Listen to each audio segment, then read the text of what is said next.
días, mis hermanos y hermanas. Qué gusto poder dirigirme una vez más a ustedes en esta mañana para exponer la palabra del Señor y que de verdad podamos ser instruidos, alentados, fortalecidos, afirmados en el Señor, en su palabra, en cómo vivir para Él y agradarle y cómo su amor siga obrando y su poder trabajando y transformando nuestro corazón. Continuamos en la serie Cristo primero en todo, completos en Él, una serie basada en la carta de Pablo a los Colosenses. Hoy continuamos en el capítulo 2, los versículos 16 al 23 que hemos venido estudiando y avanzamos entonces, como les digo, en esta linda carta y en este capítulo 2. Vamos a hacer una oración, luego leemos la escritura y entramos entonces a nuestro mensaje de esta mañana. Padre nuestro, queremos agradecerte por tu amor, bondad, tu poder en medio nuestro, tu presencia misericordiosa obrando en medio nuestro, al darnos el gozo, la libertad, la victoria, la bendición de poder adorarte, exaltarte y en este momento poder ser instruidos a través de tu palabra. Con humildad queremos exponernos a ella y con humildad queremos pedirte que hables, transformes, exaltes a Cristo en medio nuestro y que podamos oírte hablar a nuestro corazón a través de tu palabra y que podamos, Señor, atender con humildad y diligencia en estas hermosas verdades a las cuales tú nos has llamado a vivir y permanecer firmes. Nos disponemos en este momento para escucharte y luego, Señor, para atenderte, obedecerte en toda nuestra manera de vivir, haciendo como esta misma carta dice, en todo lo que a ti te agrada. Amén. Vamos a estudiar en esta mañana los versículos 16 al 23 del capítulo 2 a los Colosenses, pero vamos a leer desde el versículo 13 del capítulo 2 para hacer un poco de contexto y conectarnos con la sección de esta mañana. Entonces leemos Colosenses 2, 13 al 23. Y cuando ustedes estaban muertos en sus delitos y en la incircuncisión de su carne, Dios les dio vida juntamente con Cristo, habiéndonos perdonado todos los delitos, habiendo cancelado el documento de deuda que consistía en decretos contra nosotros y que nos era adverso, y lo ha quitado de en medio clavándolo en la cruz. Y habiendo despojado los poderes y autoridades, hizo de ellos un espectáculo público, triunfando sobre ellos por medio de él. Por tanto, y aquí entonces leemos la sección de esta mañana, por tanto, que nadie se constituya en juez de ustedes con respecto a comida o bebida, o en cuanto a día de fiesta o luna nueva o día de reposo, cosas que solo son sombra de lo que ha de venir, pero el cuerpo pertenece a Cristo. Nadie los defraude de su premio, deleitándose en la humillación de sí mismo y en la adoración de los ángeles, basándose en las visiones que ha visto, envanecido sin causa por su mente carnal, pero no haciéndose a la cabeza, de la cual todo el cuerpo, nutrido y unido por las coyunturas y ligamentos, crece con un crecimiento que es de Dios. Si ustedes han muerto con Cristo a los principios elementales del mundo, ¿por qué, como si aún vivieran en el mundo, por qué se someten a preceptos tales como no manipules, no gustes, no toques? Todos los cuales se refieren a cosas destinadas a perecer con el uso, según los preceptos y enseñanzas de los hombres. Tales cosas tienen a la verdad la apariencia de sabiduría en una religión humana, en la humillación de sí mismo, en el trato severo del cuerpo, pero carecen de valor alguno contra los apetitos de la carne. Amén. Venimos insistiendo en la necesidad de que cada creyente y juntos como iglesia, como cuerpo, desarrollemos una vida espiritual saludable, una vida espiritual madura en el Señor. Y este es un sano y correcto deseo que debemos buscar y procurar ir alcanzando en nuestro peregrinaje espiritual, en nuestro caminar con el Señor, el madurar, el crecer. Pero al mismo tiempo no debemos dejar de atender las constantes advertencias que las Escrituras nos hacen ante aquellas amenazas que acechan la vida espiritual de la iglesia y de los creyentes de manera particular. el ser advertido sobre los peligros es algo que encontramos de manera muy habitual en el relato bíblico. Por ejemplo, Moisés, recordamos cómo advirtió a los israelitas sobre el peligro de olvidarse del Señor cuando ellos poseyeran la tierra prometida. También encontramos que Jesús le advirtió a sus discípulos sobre el peligro de los falsos profetas, sobre el peligro de la hipocresía de los fariseos y cómo ellos debían guardarse de todas estas cosas. Y Pablo no es la excepción, y los demás apóstoles hacen lo mismo, insisten en este mismo tipo de advertencia, alertan, presentan serias advertencias a los creyentes sobre los peligros que amenazan la firmeza de nuestro andar cristiano, de nuestro caminar con el Señor. Y en Colosenses, Pablo viene advirtiendo a los creyentes, alertándoles sobre los peligros potenciales para su fe. Y estos peligros venían de estos falsos maestros y de cómo querían desviarlos a ellos de la fe y de su fidelidad a Cristo. Y entonces Pablo les escribe animándoles y exhortándoles a permanecer y cómo permanecer firmes ante estos peligros. Y el peligro estaba, y sí, aún está para nosotros hoy en día, en el hecho de perder la libertad, perder el gozo, perder la espontaneidad de la fe en Cristo Jesús. Esa libertad, gozo, victoria, espontaneidad que tenemos en Cristo, que Él nos ha dado y que puede ser perdida si nos sometemos a un estilo de vida basado en normas únicamente humanas o normas humanas, como veremos en esta mañana. Y el propósito de estas advertencias que hemos venido viendo y que vamos a ver en esta mañana es el hecho de que la iglesia podamos mantenernos firmes en aquella plenitud que tenemos en Cristo, esa plenitud de vida que Cristo nos ha dado por su gracia. Y este pasaje que vamos a estudiar en esta mañana es tal vez uno de los pasajes más fuertes, si no el más fuerte, escrito por el apóstol Pablo contra este estilo de vida, en contra de una vida plena, completa en la persona de Jesucristo. Y entonces hemos establecido durante esta carta la supremacía de Cristo. Y cuando digo hemos establecido es porque lo hemos observado en la misma carta. La supremacía y la suficiencia de Cristo para el cristiano y del peligro que hay en buscar un progreso, una madurez espiritual fuera de Cristo o lejos de Cristo. Y por lo menos pudiéramos identificar tres serias amenazas que la iglesia estaba enfrentando y que a lo largo de la historia cada creyente y cada congregación, cada generación ha tenido que enfrentar, y que por eso es tan importante y tan vigente el mensaje de esta carta para nosotros hoy. Y son tres peligros que se nos presentan como tres caminos alternos para la vida cristiana que pudiéramos ser tentados a transitar. Y hablo del legalismo, hablo del misticismo y del ascetismo. Para entender esto y para ir entrando en tema, solo quisiera mencionar qué son estos tres peligros y luego entrar entonces en la carta. Y estos tres peligros, pues Pablo los escribió como algo que estaban amenazando a la estabilidad y la firmeza y la salud espiritual de la iglesia, y como dije hace un momento, también pudiera estar amenazando en algún momento nuestra vida. Ahora, el legalismo sabemos que es esa obediencia esclavizadora a mandamientos, regulaciones, ritos o sacrificios, dependiendo de ellos como un medio de salvación o un medio de aceptación ante Dios. Y pudiéramos hablar en la actualidad que el peligro no radica tal vez en adoptar la ley judía, aunque está el peligro también, sino en desviarse hacia un moralismo que podría ser como una especie de versión cristiana del legalismo. Ahora, el legalista, para que podamos comprender y recordar tal vez de cómo vive el legalista iguala la santidad con la obediencia a normas que él o ella se autoimpone. La religión, por tanto, la profesión de fe del legalista se convierte primordialmente en el apego a un juego de reglas o regulaciones que él o ella se está autoimponiendo.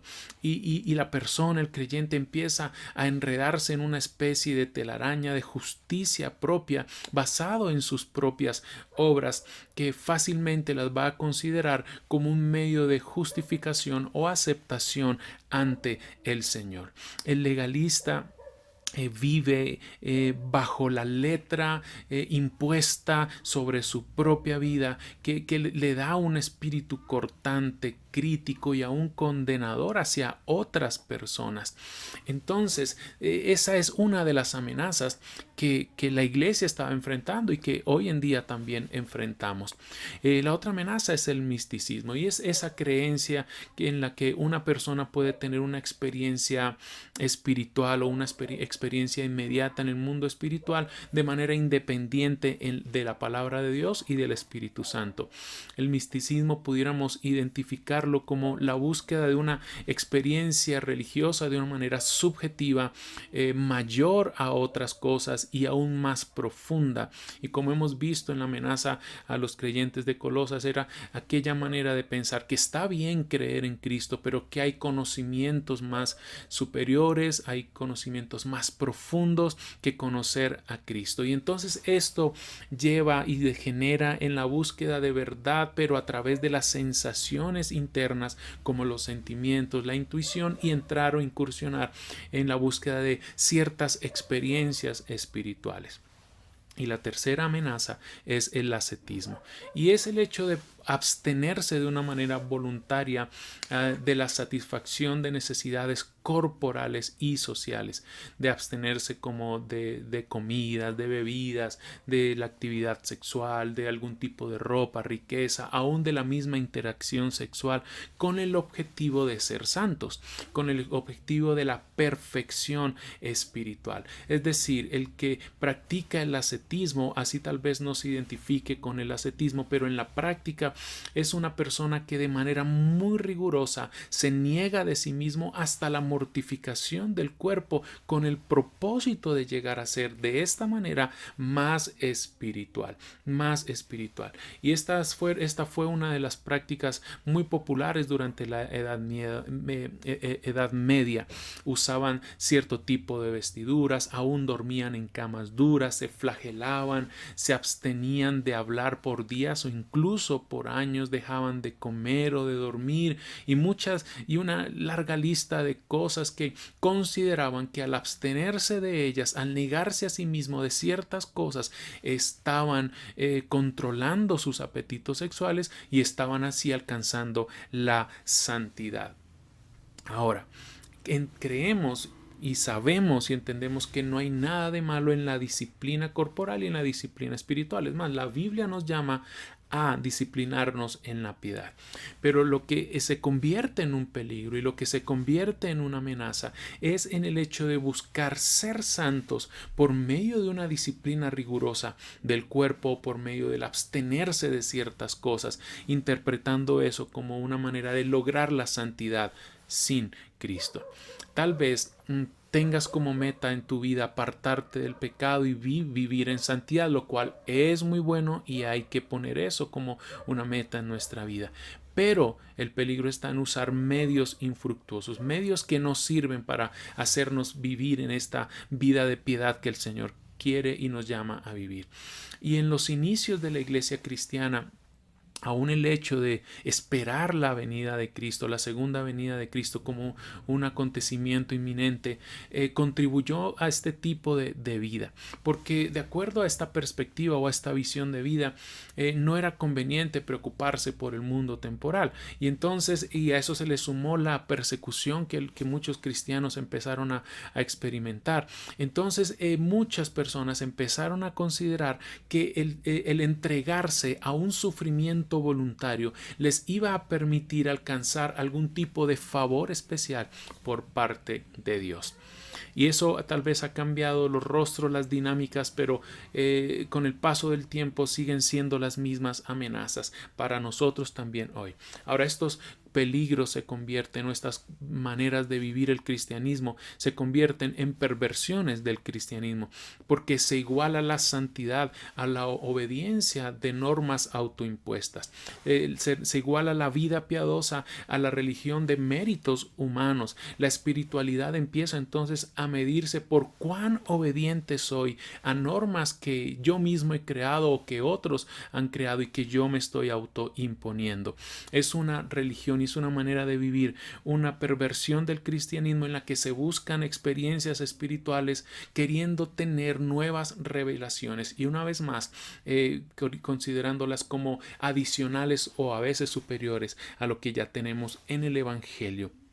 Y estaban quienes al poner o están quienes al poner tanto énfasis en reglamentos buscaban convencer a los creyentes que cumplir con ciertas listas de reglas eran necesarios, sea para la salvación o para una vida cristiana plena. Dos cosas que, como hemos insistido, solo están en la persona de Jesucristo.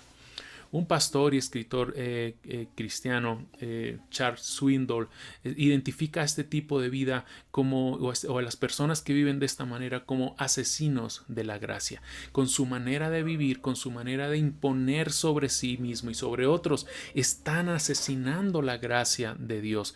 Y de esta manera tal vez se identificarían este tipo de personas. De ahí el sermón de esta mañana se llama como una advertencia: cuidado, asesinos sueltos. Debemos prestar atención porque hay maneras de pensar, maneras de vivir y aún personas que están atentando contra una vida libre, espontánea, gozosa de vivir y del hecho de estar completos en la persona de Jesús. Y pudiéramos aún nosotros mismos poder ser este mismo tipo de personas, asesinos de la gracia. Veamos entonces la advertencia que se nos hace en este lindo pasaje bíblico y cómo ser librados de estos asesinos de la gracia, o cómo entrar nosotros en la libertad y dejar de ser este tipo de personas. Vamos a los versículos 16 y 17. La primera advertencia que encontramos es: nadie te condene. Por tanto, que nadie se constituya en juez de ustedes con respecto a comida o bebida, o en cuanto a día de fiesta o luna nueva o día de reposo, cosas que solo son sombra de lo que ha de venir, pero el cuerpo pertenece a Cristo. Nota muy bien que este primer versículo 16 comienza con esta expresión: por tanto. Estas dos palabras tan pequeñas son muy importantes porque nos recuerdan la base de nuestra libertad. Y por tanto nos hace mirar a los textos y a los versículos anteriores. Y al mirar a los versículos anteriores, ¿a quién encontramos? Encontramos a Cristo. Desde el principio de la carta hemos insistido, como es el nombre de la serie, en la primacía y supremacía de Cristo. Pero al observar los versículos más cercanos a esta sección, sabemos que, por ejemplo, en el verso 9 se nos dice que toda la plenitud de la deidad reside corporalmente en Cristo. En el verso 10 encontramos que Él tiene toda autoridad, sobre todo principado y sobre toda autoridad. En los versículos 11 al 13 se nos dice que entonces tenemos una nueva vida en Cristo Jesús y que tenemos un completo perdón de todos nuestros pecados. En el verso 14 aprendemos que por la muerte de Cristo en la cruz quedó cancelado ese documento que estaba en contra nuestra, que Él lo quitó y lo clavó en la cruz, dándonos así perdón y libertad. Y para luego decirnos en el verso 15 que tenemos victoria porque Cristo derrotó a los poderes y autoridades, haciendo de ellos un espectáculo público. Ahora, esto nos dice que solo Cristo y solo en Cristo podemos tener, porque Él nos da completa salvación, completo perdón, completa libertad, completa victoria. Por eso el versículo 10 nos dice: ustedes han sido hechos completos en Él.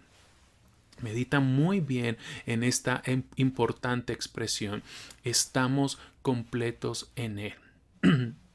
¿Por qué completos en Él? Porque De Él hemos recibido una completa salvación. De Él hemos recibido un perdón completo de todos nuestros pecados. De Él hemos y disfrutamos completa libertad y completa victoria. Estamos completos en Él.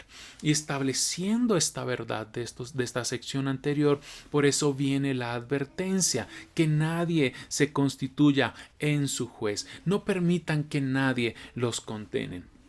Y es que hay quienes se toman la atribución de juzgar a otros por lo que comen, por lo que beben, por cómo visten, por cómo hablan, por fiestas que celebran o que no celebran.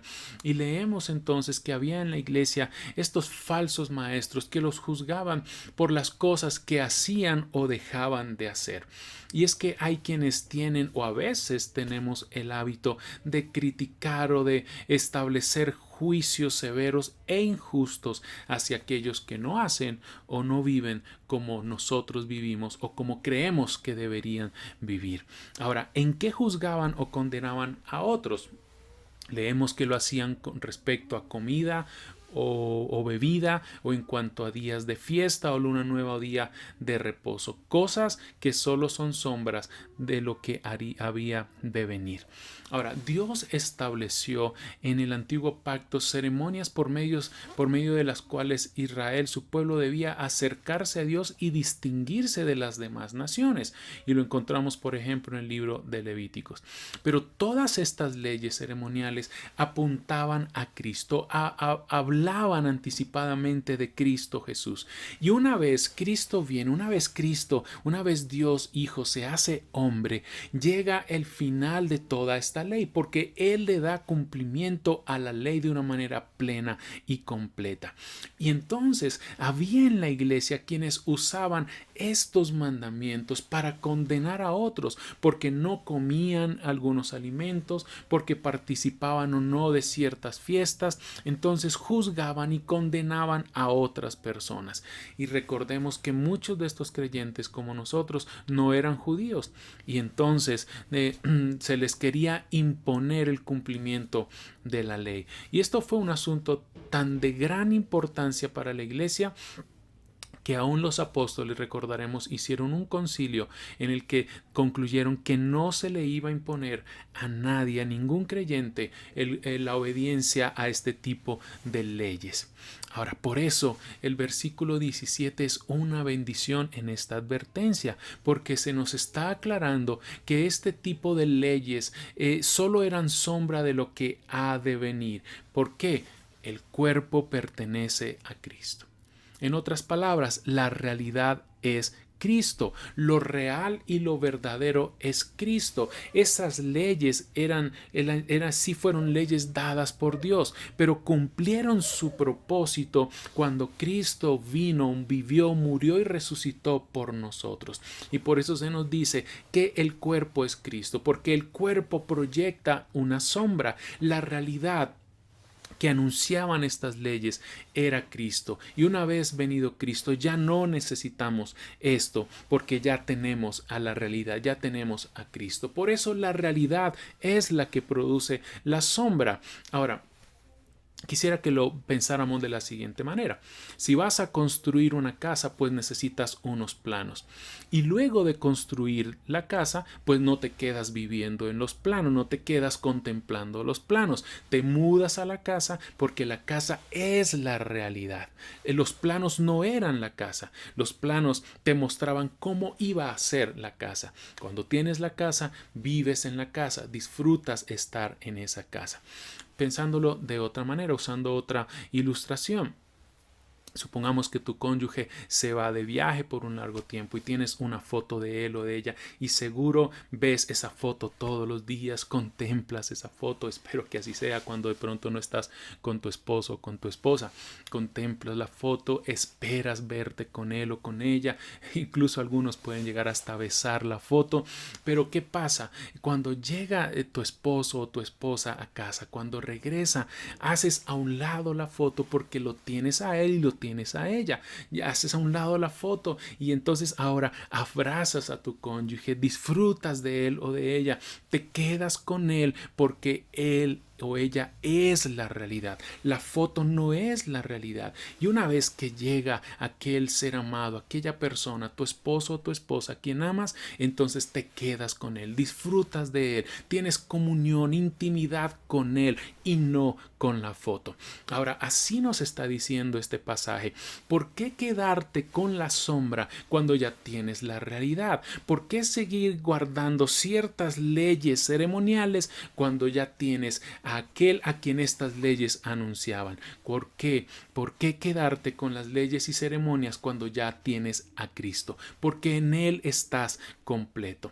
Entonces la advertencia nos está diciendo: no permitas que nadie te condene en estos asuntos, porque ya tienes a Cristo. Ya tienes a Cristo. Ahora, la verdad y la realidad de los cristianos ahora es que estamos bajo un nuevo pacto y todas estas leyes ceremoniales ya no tienen vigencia ni relevancia para nosotros en cuanto al propósito que tenían, que era a llevarnos y anunciarnos a Cristo. Es más, Jesús enseñó al hablar de este tipo de cosas. En Mateo 7, Jesús enseñó que no es lo que entra en el hombre lo que lo contamina, sino lo que sale de su corazón. Recordarás que habían quienes pensaban que por comer ciertos alimentos estaban contaminando su vida espiritual. Y Jesús le dice: no, lo que contamina al hombre no es lo que come, sino lo que sale de su corazón. Pablo en Romanos 14:17 vamos a leer que el reino de Dios no consiste en comida ni bebida, sino en justicia, paz y gozo en el Espíritu Santo. Ahora, junto con estos asuntos de comida también estaban los días de fiestas, y era otra manera en la que muchos juzgaban a estos cristianos. Pero el principio se mantiene igual, la verdad es la misma. No tenemos la obligación de guardar esos días santos del Antiguo Testamento. ¿Por qué? Porque para el creyente, para el cristiano, ahora en el nuevo pacto, todos los días son santos, porque todos los días se viven para el Señor. Ahora, según Romanos 14:5, si alguno considera un día más santo que otro, es cuestión de convicción personal. Si alguno se abstiene de ciertas cosas, es un asunto personal de conciencia y posiblemente aún por razones físicas, pero no se nos permite, y que no debiéramos entonces usar estas abstinencias o participación de algunas cosas como una regla para medir nuestra espiritualidad y la espiritualidad de otro. Escucha muy bien las palabras que están en 1 Corintios 8:8. Pero lo que comemos no nos acerca a Dios. No somos mejores por comer ni peores por no comer.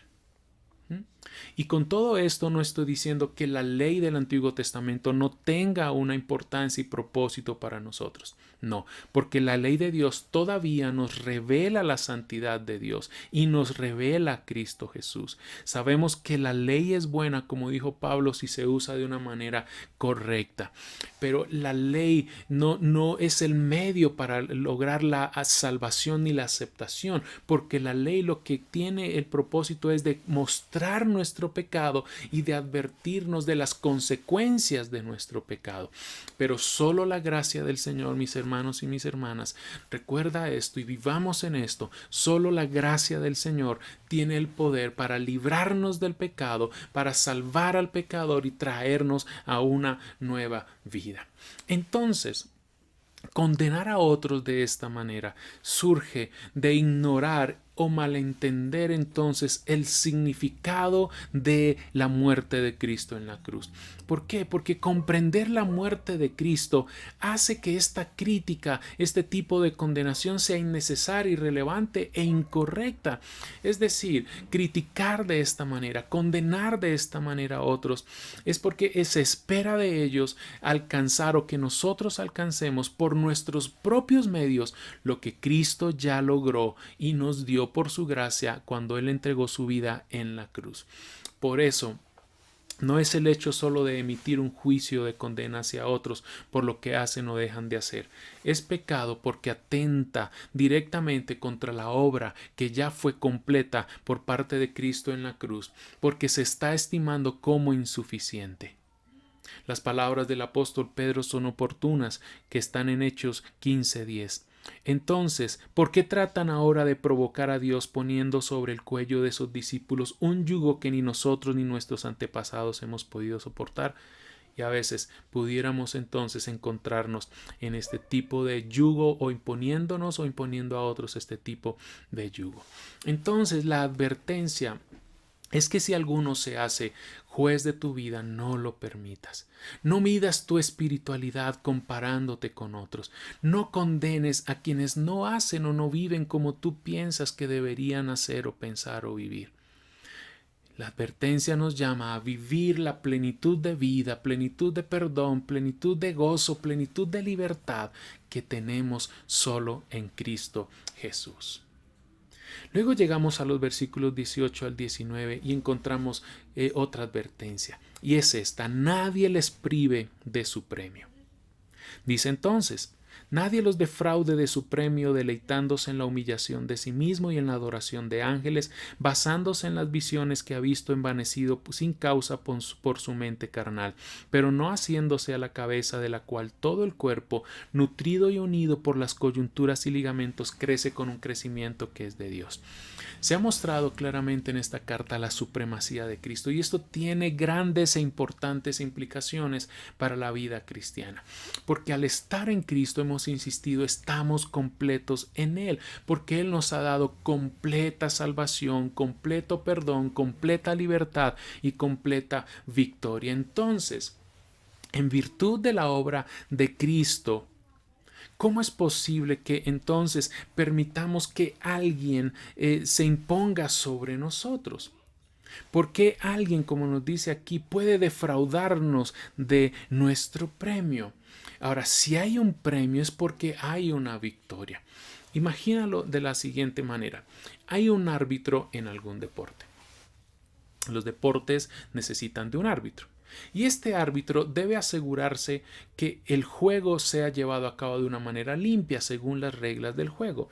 Y este árbitro vela por quienes están participando en el deporte y para que ellos sigan las reglas correctamente, y así entonces el premio que se gane sea de una manera legal, correcta, según las reglas del juego. Supongamos que este árbitro entonces inventa sus propias reglas y juzga un deporte no por las normas que ya se han establecido, sino por las normas que él mismo llega allá y se ha inventado. Ahora, esta es la imagen que tiene Pablo en mente cuando escribe estas palabras, y es que se nos está diciendo que hay árbitros de la vida de otros, que velan porque otros cumplan ciertas reglas, y solo que estas reglas se las inventaron e impusieron ellos mismos. Y como los demás no cumplen con estas reglas, entonces ¿qué hacen estos árbitros de la moralidad? Descalifican a otros cristianos, y de esta manera dictaminan que no son dignos de ser premiados o bendecidos por el Señor. Y una vez más, otros diciendo cómo ganar lo que Cristo ya nos dio por pura gracia. Por eso es tan peligroso, mis hermanos y hermanas, vivir de esta manera. Una vez más, porque esto hace insuficiente la obra de Cristo. Y estos quitan el premio de una manera injusta, descalifican sin razón un premio que Cristo ganó por nosotros, una calificación que Cristo sí logró por nosotros y que se nos ha atribuido. Están estos árbitros de la moralidad que juzgan la vida de los creyentes para determinar si viven o no correctamente su cristianismo. Y la metáfora entonces nos habla de un juez injusto que descalifica a aquel que está corriendo bien la carrera cristiana. Ahora, en estos versículos leemos qué es lo que caracteriza a estos árbitros moralistas. ¿Qué es lo que nos dice? Que ellos se deleitan en la humillación de sí mismo y en la adoración de ángeles, se basan en visiones que han visto y son envanecidos sin causa por su mente carnal. Este tipo de árbitros moralistas encuentran placer en una falsa humildad y en experiencias que tienen, simulan humildad, hacen alarde de su humildad, claramente una falsa humildad. Este tipo de personas hacen alarde alarden porque afirman que tienen visiones, que se comunican aún con los mismos ángeles, como ocurría allí en Colosas, y se desviaban así del Evangelio y de la dirección y guía del Espíritu Santo para la vida cristiana, exponiéndose entonces a unas actividades demoníacas. Se basan, como leemos aquí, entrometiéndose y buscando visiones, presumiendo de lo que han visto, afirmando que han tenido visiones, y llegan a jactarse a sí mismos y ante otros de su supuesta espiritualidad. Y esto va desde cosas tan sencillas como cuánto tiempo oran, cuán sabios son como cristianos, cuánto han servido al Señor, y los demás no son como yo. Y va hasta aquellos que dicen haber tenido nuevas revelaciones de Dios, que tienen nuevas experiencias místicas que los hacen privilegiados, y los demás que son menos que ellos y no tan espirituales no pueden tener este tipo de cosas. Y de ahí entonces muchas de esas falsas enseñanzas y predicaciones de hoy en día, y aún libros y literatura que encontramos. Por eso, mis hermanos, cuidado cuando a veces escuchamos o con decir Dios me dijo o siento del Señor, porque se empieza a crear a veces cierto ego o cierto orgullo espiritual, y una gran brecha entre yo, que soy muy espiritual, y el resto de los cristianos. Escucha estas palabras que dijo alguien. En secreto recibí esta verdad, como si me la hubieran susurrado al oído. Me llegó en una inquietante visión durante la noche, cuando la gente duerme profundamente. El miedo se apoderó de mí y mis huesos temblaron. Un espíritu pasó frente a mi cara y se me pusieron los pelos de punta. El espíritu se detuvo, pero no pude ver su forma. Había una silueta delante de mis ojos. En el silencio oí una voz que dijo: ¿puede un mortal ser inocente ante Dios? ¿Puede alguien ser puro ante el Creador? ¿Sabes quién dijo esto? Suena tal vez como muchos predicadores de hoy en día, pero ¿sabes quién fue? Elifaz, uno de los amigos de Job. Lo puedes encontrar en el capítulo 4 de Job. Ahora, es de esto de lo que se nos advierte, esta falsa humildad y supuesta espiritualidad que experimentan estos árbitros moralistas que se inflan a sí mismos a causa de su orgullo. Piensa en un fuelle que recoge aire por un lado y direcciona el aire por otro lado, en una dirección determinada. Ellos se inflan, y acá se nos dice que sin causa, por la mente carnal, este tipo de personas, y el peligro está en que nos lleva entonces a inflar nuestro corazón de ego, de orgullo, porque ocupamos nuestra mente en aquello que alimenta nuestra arrogancia espiritual. Y estas supuestas experiencias espirituales que dicen tener muchos, nos damos cuenta que son falsas, porque lo único que hace es provocar y causar el ser inflados en el orgullo. Pero mis hermanos, basta con realmente leer la Escritura para darnos cuenta que quienes tuvieron algún tipo de experiencia espiritual verdadera con Dios, todos y cada uno de ellos fueron llevados a la sumisión, a la verdadera humildad, al servicio, y nunca a la jactancia. Ellos nunca se jactaron de este tipo de experiencias.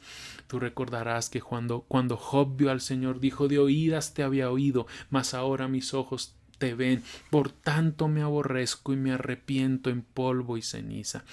Pedro, el apóstol Pedro, cayó de rodillas ante el Señor y dijo: apártate de mí, Señor, porque soy pecador. Isaías, cuando vio la gloria del Señor, él cayó postrado ante Dios y reconoció su culpabilidad. Juan, que escribió el Apocalipsis, cuando tuvo toda esta revelación, pero cuando vio a Jesús resucitado, dice él en su libro de Apocalipsis, que cayó a los pies del Señor como muerto. Pablo mismo, hablando de él en tercera persona, dice que fue al tercer cielo y tuvo una experiencia y una revelación impresionante que aún no podía expresar con palabras humanas, pero nunca se jactó de eso. Es más, Él se negó a jactarse en todas estas cosas, y a lo único que lo llevó a él y a todas estas personas fue a la humildad. Entonces, Nosotros debemos cuidarnos nuestra vida espiritual, mis hermanos, de la arrogancia, de este tipo de vida, y no convertirnos en esta especie de árbitros moralistas, y no permitir tampoco que los árbitros moralistas juzguen y dictaminen nuestra vida, queriéndonos quitar, como dice ahí, o privarnos de lo que ya tenemos en Cristo. Ahora, te pregunto algo y vamos a verlo en el verso 19. ¿Por qué existen estos árbitros moralistas? El verso 19 nos dice que porque no están unidos a la cabeza, no se sostienen de Cristo, no están unidos a Él, han perdido todo contacto con Cristo, y por eso empezaron a desviarse y a buscar en otros y de otras maneras y con otros medios aún peligrosos y pecaminosos aquello que ya tenían en Cristo de manera sencilla y humilde. Mis hermanos y hermanas, hay cosas que nos pueden ofrecer el medio perfecto para impresionar a otros, pero lo que ocurre en verdad es que nos estamos inflando en nuestro orgullo. Hay quienes incluso pudieran llegar a ser admirados por ser supuestamente super espirituales, pero entonces caen en que nadie es como yo. O quienes los admiran piensan: yo no soy lo suficientemente bueno como para presentarme ante Dios porque él o ella tiene ciertas experiencias.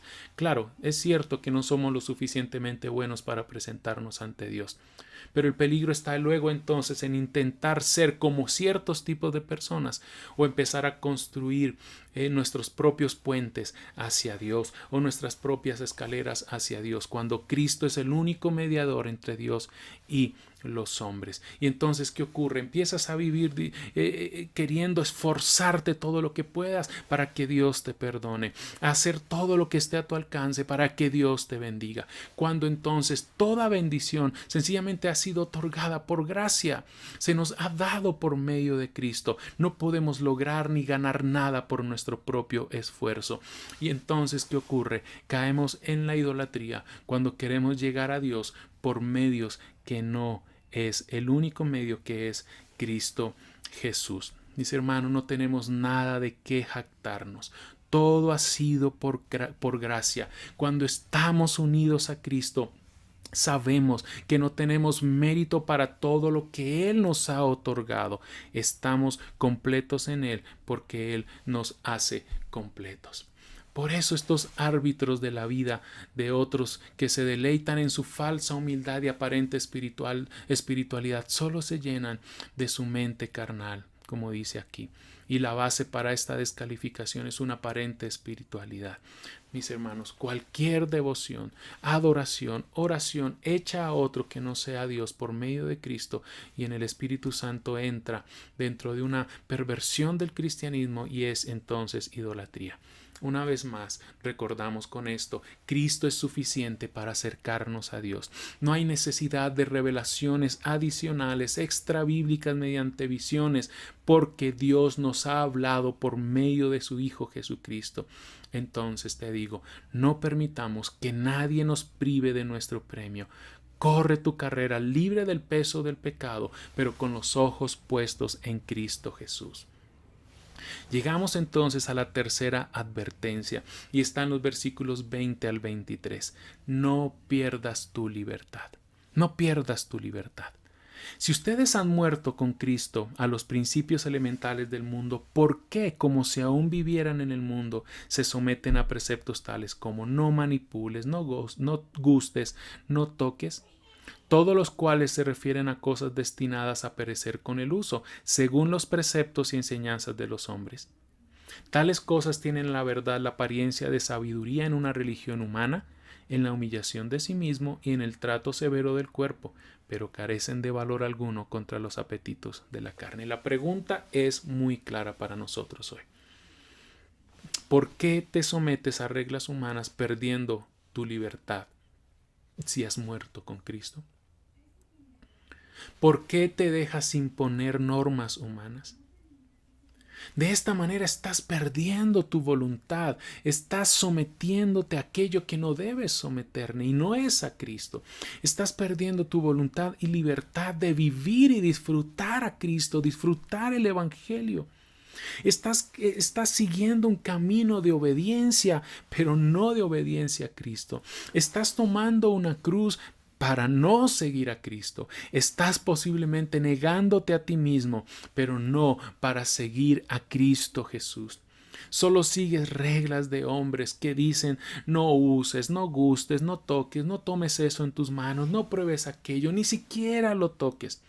Y esta lista que leemos acá es un ejemplo de lo que imponían a manera de mandato estas personas. Y el que sean mandatos impuestos de manera negativa nos aclara que vivir de esta manera es perder la libertad, la espontaneidad y el gozo del Evangelio, el gozo que se tiene en Cristo.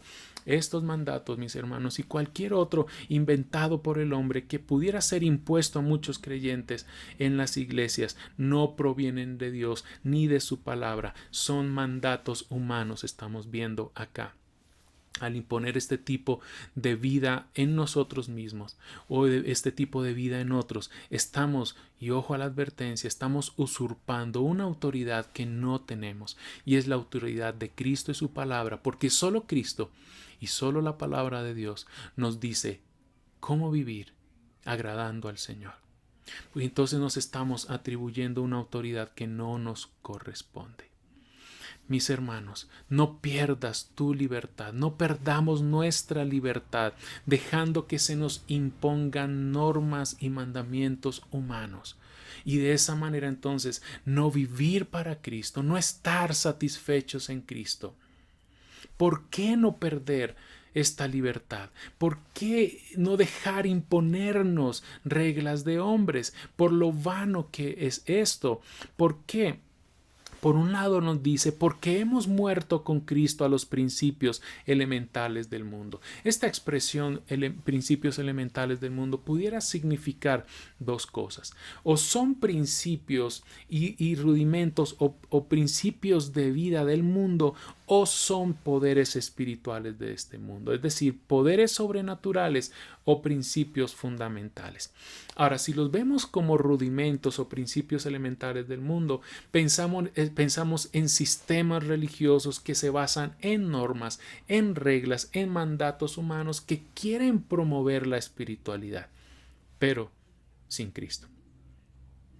Pero si pensamos en esto como poderes sobrenaturales, se refiere a esos poderes sobrenaturales que en el versículo 15 se nos dice que fueron derrotados por Cristo al exhibirlos en el desfile triunfal de Cristo Jesús. Son esos poderes de los cuales fuimos, recordarás, sacados del dominio de las tinieblas y trasladados al reino de Jesucristo. Y por lo tanto, ya por estar en Cristo, por haber muerto en Cristo y por tener nueva vida en Cristo, estas autoridades espirituales, estos seres espirituales no tienen autoridad para aquellos que estamos en Jesús. Cualquiera que sea la idea, sea rudimentos del mundo o poderes sobrenaturales, la expresión y la verdad es clara. Si has muerto con Cristo, si tienes nueva vida en Él, estás completo en Él, en tu salvación, en tu perdón, en tu victoria, en tu libertad y demás cosas que Él te ha dado por estar en Él y venir a Él. Ahora no necesitas tampoco de estos rudimentos humanos porque ya no estás bajo el poder del maligno. La única, mis hermanos, la única manera de ser libres de este tipo de esclavitud, de un falso cristianismo que subyuga, que trae peso sobre nuestros corazones, es teniendo la nueva vida en Cristo Jesús. Es teniendo la nueva vida de Cristo Jesús. Ahora, es solo en virtud de la obra de Cristo en la cruz que no tenemos razón para someternos a preceptos humanos. ¿Por qué dar nuestra vida, nuestra fuerza, nuestro aliento, nuestros afectos, nuestro tiempo a una larga lista de normas que no tienen valor en nuestras vidas y un valor vigente y un poder sobre nuestro corazón? Esta pregunta indica, esta expresión y estas palabras indica que pudiéramos nosotros estar dando el permiso a otros para que impongan sobre nosotros sus normas. Darles el permiso para que otros nos den su opinión sobre si estamos o no agradando a Dios, distanciándonos así de Cristo y su palabra. Pero recordemos que lo que nos hace agradar al Señor es crecer en el conocimiento de Dios y de su voluntad en toda sabiduría e inteligencia espiritual. Y acá está el engaño de este sistema de vida. En el versículo 23 se nos dice que todas estas cosas son engañosas porque nos hacen ver y pensar que nos dan cierta reputación de espiritualidad, porque tienen a la verdad la apariencia de sabiduría. Pero la verdad es que solo son eso, apariencia, y no ayuda en nada a nuestra naturaleza pecaminosa. Estas cosas, mis hermanos, vivir de esta manera, tienen una apariencia y cierta reputación de sabiduría. ¿Por qué? Porque exigen religiosidad, exigen una aparente humildad, exigen un duro trato del cuerpo, y podrán parecer sabias porque exigen una gran devoción, una religiosa abnegación, aún una severa disciplina corporal.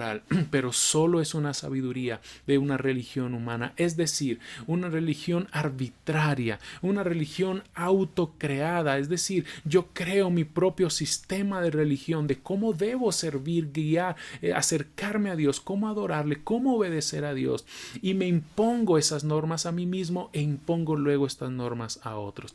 Y estamos leyendo aquí que estas cosas carecen de poder y valor contra los apetitos de nuestra carne, es decir, no nos ayudan en nada para vencer realmente los malos deseos de nuestra naturaleza pecaminosa. O vivimos para agradar a Cristo o para agradarnos a nosotros mismos y agradar a otros. Y todas estas negaciones pudieran parecer muy espirituales porque dan la apariencia de santidad y humildad, pero solo sirven para complacer la carne. Es inútil parecer más santos que otros. ¿Y sabes qué dice la Biblia en 2 de Pedro 1:4? Que los cristianos, los hijos de Dios, participamos de la naturaleza de Dios.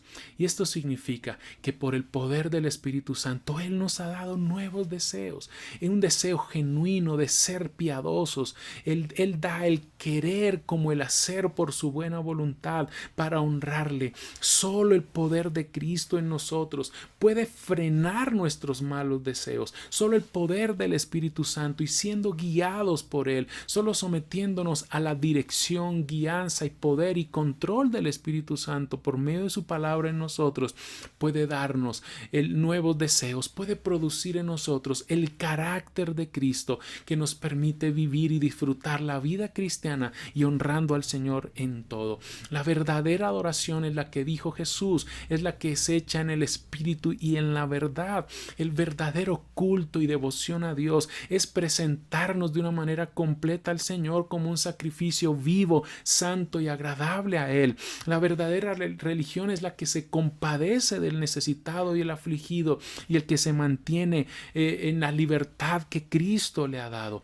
La verdadera humildad, mis hermanos y hermanas, no olvidemos, es la que refleja el carácter de Cristo. Es la que refleja a Cristo. Ahora, ¿cuál es la solución para todo este sistema nocivo? De aquellos que se imponen, de aquellos que quieren ser árbitros morales, de aquellos que quieren privar del premio, de aquellos que juzgan y condenan. Mis hermanos, es una sola solución: Cristo. Cristo, crecer en Cristo. La única manera de tener un crecimiento sano, saludable, es estar en Cristo, es disfrutar a Cristo, es conocerle más a Él. Y la manera en la que Pablo expresa esto es en el verso 19, volvemos allí, es estando unidos a la cabeza. Dice allí que de la cabeza todo el cuerpo, nutrido y unido por las coyunturas y ligamentos, crece con un crecimiento que es de Dios. Esto es realmente hermoso, mis hermanos, porque si somos amenazados por estos sistemas de pensamiento, de religiosidad que se quieren imponer en nuestra vida, de los cuales a veces cedemos y vivimos o imponemos en otros, la manera de recuperar la libertad, el gozo, la victoria y vivir en el Evangelio de una manera real y verdadera en Cristo es estando adheridos a la cabeza. Estamos leyendo aquí que la solución es sencilla pero vital y trascendente: Cristo y la iglesia. cada una en su orden. Todo el cuerpo se mantiene unido y recibe el alimento de la cabeza. Todo el cuerpo se mantiene unido a la cabeza por medio de los ligamentos y las coyunturas. Y esto es claro porque enfatiza la conexión que la iglesia tiene con Cristo y la conexión que la iglesia tiene con otros creyentes por medio de Jesucristo. Acá vemos que Cristo es la solución para estos sistemas de vida religiosa y vana. Nutrición y unidad. Somos nutridos y unidos. Cosas diferentes pero que tienen que ir juntas. No hay nutrición espiritual sin unidad espiritual con Cristo y con otros creyentes.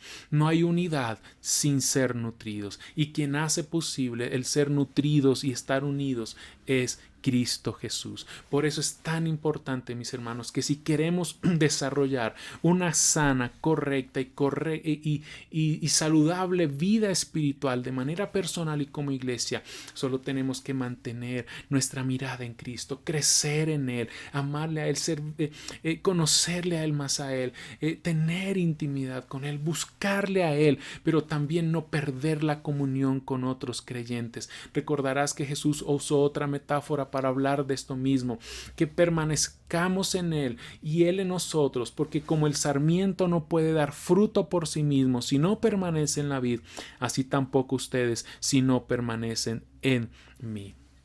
El crecimiento que proviene de Dios es un crecimiento sano. Crecer en Cristo nos da salud espiritual. Y como veremos en el capítulo 3, no apartes tus ojos para ponerlos en otros medios y lograr a través de otros medios lo que ya tenemos en Cristo. No desplaces la Escritura dando mayor importancia a experiencias o visiones o revelaciones.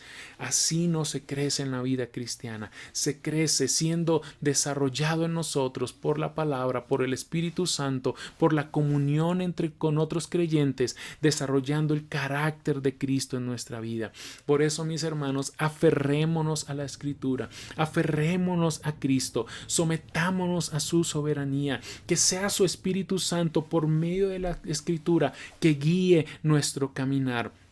Es algo que veremos realmente que es muy importante. Colosenses 3:16, que la palabra de Cristo habite en abundancia entre ustedes, con toda sabiduría, enseñándose y amonestándose unos a otros con salmos, himnos y canciones espirituales, cantando a Dios con acción de gracias en sus corazones.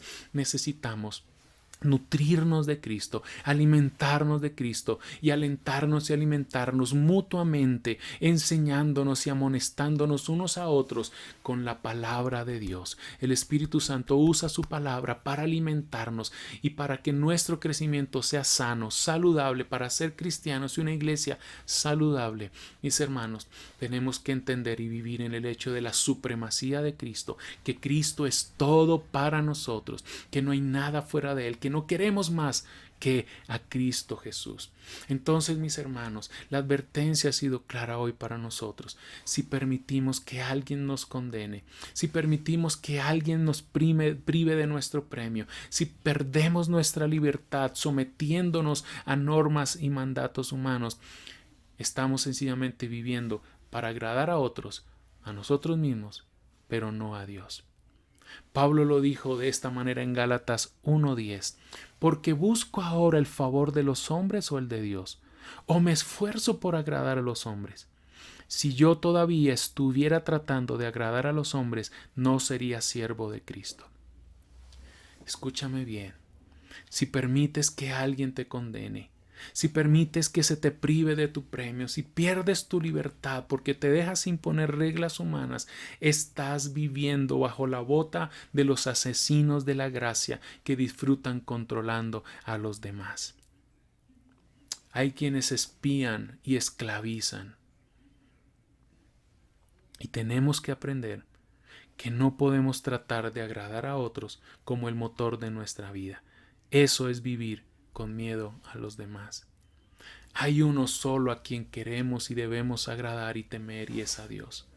y pudiéramos estar limitando aún algunos pecados en nuestra vida, pero estar alimentando el orgullo espiritual.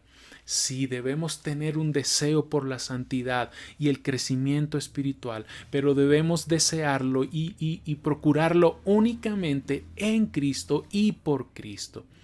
Solo los encontramos en una relación con Él como nuestra cabeza y con el cuerpo para nutrirnos y unirnos mutuamente. Y hemos sido advertidos sobre el peligro de buscar espiritualmente, crecer espiritualmente sin Cristo. Una vez más, Cristo ha de tener el primer lugar para vivir completos en Él. Mis hermanos y hermanas, nos hemos llamado y la palabra nos ha llamado a que vivamos en la verdadera experiencia y realidad de estar unidos en Cristo Jesús. Vivamos en comunión con Cristo a través de la oración, la palabra, tanto de manera personal y vitalmente también como iglesia, pero vivamos no dependiendo de nosotros, sino dependiendo de la dirección del Espíritu Santo, quien nos da por medio de su palabra el poder que necesitamos cada día. No pierdas, mis hermanos, y más aún en estos tiempos que estamos viviendo, no pierdas la comunión con otros creyentes, porque es en la unidad y comunión con ellos que contribuimos a la unidad y el crecimiento, y que recibimos también crecimiento, nutrición espiritual. ¿Por qué tratar de completar lo que ya está completo? ¿Por qué tratar de añadir a algo que ya está completo en Cristo Jesús? Por favor, deshagámonos de esa lista, de lo que se debe o no hacer, imponiéndonos a nosotros o imponiendo estas listas a otros para medir nuestra espiritualidad y medir la espiritualidad de otras personas. Te pregunto, ¿Cristo es primero en tu vida? ¿Estás completo en Él? ¿O buscas y dependes de sustitutos inventados por ti mismo y por otros? Hablo a quienes aún no han venido a Cristo. Hablo a quienes aún no han sido salvos, diciéndole, deja de esforzarte en tus propios medios por alcanzar una salvación que solo Cristo te puede dar. Deja de querer alcanzar a Dios por medio de caminos y medios que son infructuosos. Deja de ver a ti mismo, deja de ver a esos medios y mira solo a Cristo Jesús. Solo en Él puedes tener completa libertad, victoria y perdón de tus pecados. Ven a Él en fe y en arrepentimiento y arrepiéntete de la autojustificación, arrepiéntete del hecho de confiar en ti mismo, arrepiéntete de buscar sustitutos de Cristo y ven a Él y dile que le necesitas, que Él crees en Él, que aceptas su sacrificio que fue completo y perfecto en tu lugar para que disfrutes de la verdadera libertad del cristianismo que se tiene en Cristo Jesús. Pero hablo a aquellos que son mis hermanos y hermanas, no dejes de mirar a Cristo. No dejes que nadie se imponga sobre tu vida diciéndote cómo vivir a Cristo, cuando estas maneras te distancian de Cristo. Mira a Cristo, no te desvíes de Él, no te alejes de Él y nútrete de Él, pero no dejes de alimentarte con otros creyentes, no pierdas la comunión con otros creyentes. Mis hermanos y hermanas, no permitamos que alguien nos condene, no permitamos que nadie nos prive de nuestro premio, no perdamos nuestra libertad. Crezcamos en Cristo con el crecimiento que da Dios. Amén. Señor nuestro, una vez más, gracias, pero hoy gracias por la advertencia que nos has hecho. Perdona nuestro orgullo, nuestra autosuficiencia, nuestra altivez, nuestra arrogancia, porque buscamos sustitutos de lo que ya tenemos en ti. Y pecamos contra ti haciendo insuficiente tu muerte en la cruz. Perdónanos. Perdónanos por crear nuestros propios medios, puentes para llegar a ti. Hoy renunciamos a nuestra autojustificación y perdónanos, Señor. Perdona esa grave idolatría. Pero hoy sabemos que por estar en Cristo, de ti nos nutrimos, nos alimentamos y crecemos. Danos la libertad, el gozo que viene de solo estar en ti.